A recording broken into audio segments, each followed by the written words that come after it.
Star प्रवाह वाहिनीवरील गाजलेली मालिका आई कुठे काय करते अलीकडेच बंद झाली. या मालिकेने 5 वर्ष प्रेक्षकांच्या मनात अधिराज्य गाजवलं आहे. आई कुठे काय करते या मालिकेतील कलाकारांनी आपल्या भूमिका उत्तमरित्या साकारल्याने घराघरात पोचले आहेत. आज मालिका संपली तरीही कलाकार मात्र अजूनही चर्चेत आहेत. लवकरच आई कुठे काय करते या मालिकेतील आरोही म्हणजेच अभिनेत्री कौमुदी वलोकर लग्नबंधनात अडकणार आहे. नुकताच तिचा ग्रहमक विधी पार पडला. याचे फोटो कौमुदीने स्वतः सोशल मीडियावर शेअर केले आहेत.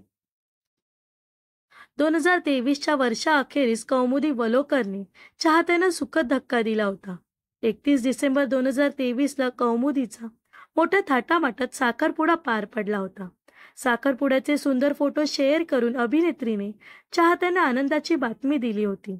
तेव्हापासूनच कौमुदीच्या लग्नाकडे सर्वांचं लक्ष लागून राहिलं होतं. तर आता लवकरच कौमुदी बोहल्यावर चढणार आहे. गेल्या काही दिवसांपासून कौमुदी वलोकरच्या केळवणाचे फोटो पाहायला मिळत होते. नुकताच तिचा ग्रहमक विधी पार पडला. तिने स्वतः ग्रहमक विधीचे फोटो इंस्टाग्रामवर शेअर केले आहेत. ग्रहमक विधीसाठी कौमुदीने मस्टर्ड कलरची साडी नेसली होती. त्यावर चंद्रकोरची डिझाईन आहे. तसेच या सुंदर साडीवर तिने मोजकेच दागिने परिधान केले होते आणि गजरा घातला होता. जवळच्या नातेवाईकांच्या उपस्थितीत कौमुदीचा ग्रहमक सोहळा पार पडला. कौमुदीच्या ग्रहमक सोहळ्याला अभिनेत्री अश्विनी महांगडे आणि शशांक केतकरची बहीण दीक्षा केतकर पाहायला मिळत आहे. एका फोटोमध्ये अश्विनी आणि दीक्षा कौमुदीला तयार होण्यासाठी मदत करताना दिसत आहेत. ग्रहमक विधीसाठी नेसलेली साडी अश्विनी महांगडेने कौमुदीला गिफ्ट म्हणून दिली होती. कौमुदीच्या होणाऱ्या नवऱ्याचं नाव आकाश चोक्से आहे. आकाशने याआधी इंस्टाग्राम प्रोफाईलवर आरोहीचा खरा यश असं लिहिलं होतं, पण आता त्याने प्रोफाईल बदललं आहे.